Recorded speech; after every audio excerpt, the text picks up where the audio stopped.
Hello everyone, welcome back to another painful Leetcode question. Today we're gonna work on a sliding window technique.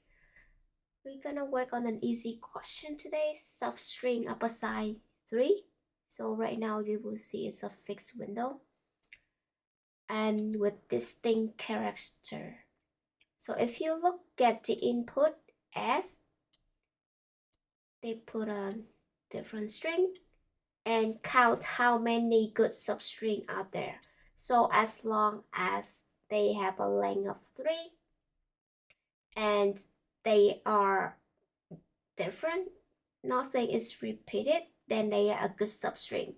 So let's look at this example. X, Y, Z, Z, A, Z.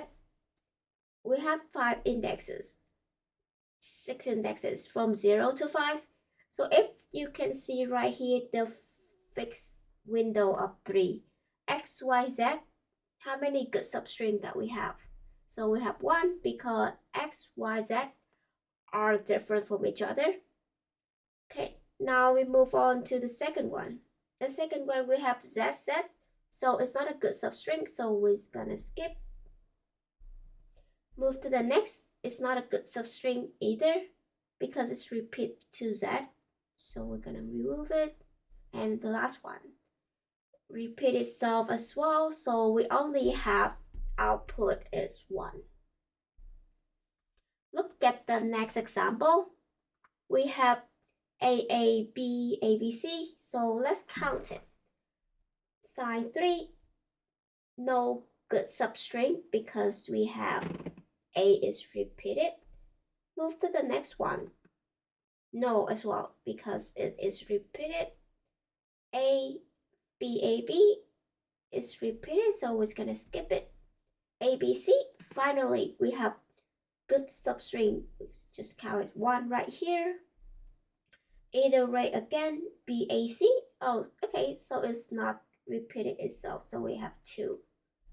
Now we're gonna move a little bit over 3 because it's the same, and ABC. So finally we have 4 good substring. Is that the right output? Yes, it is. Like I said, good substring is not repeated itself. So what is the strategy here? The strategy is, first of all, you have a fixed size window of 3. And secondly, they cannot be equal to each other. So imagine this is the fixed size window. They have to be distinguished. So if I say this is 1, what is the one previously? So I minus 1 and exactly I minus 2. We need to make it differentiate from each other. So this one, it has to be different. No different. And then the I minus 2 and I has to be distinct as well. So we have 2 couples. It has to be different from each other. So this is the sign.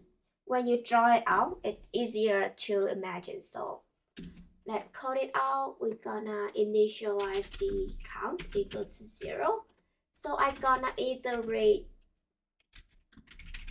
to the range.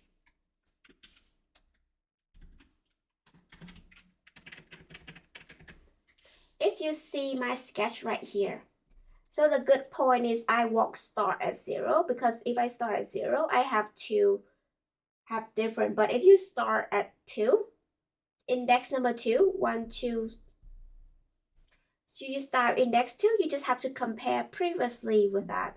So I would start at I and then compare with the one previously. It would make the life easier. So set range.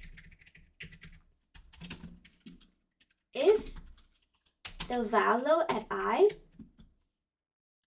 different than the value at I minus 1, the one previously, and I minus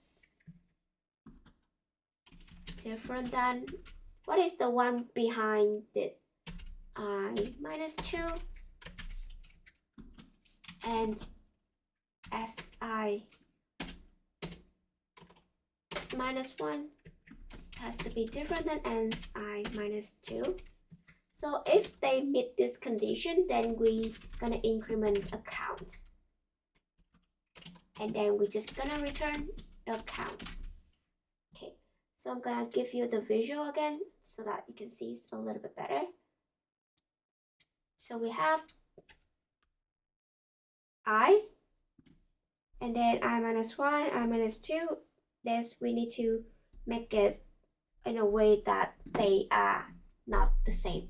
And then we return the count, submit. Okay, it's get accepted. Bit 95%. What is the time complexities? Because we need to iterate every single element, so time complexity is O of n. Awesome. We'll see you on the next class.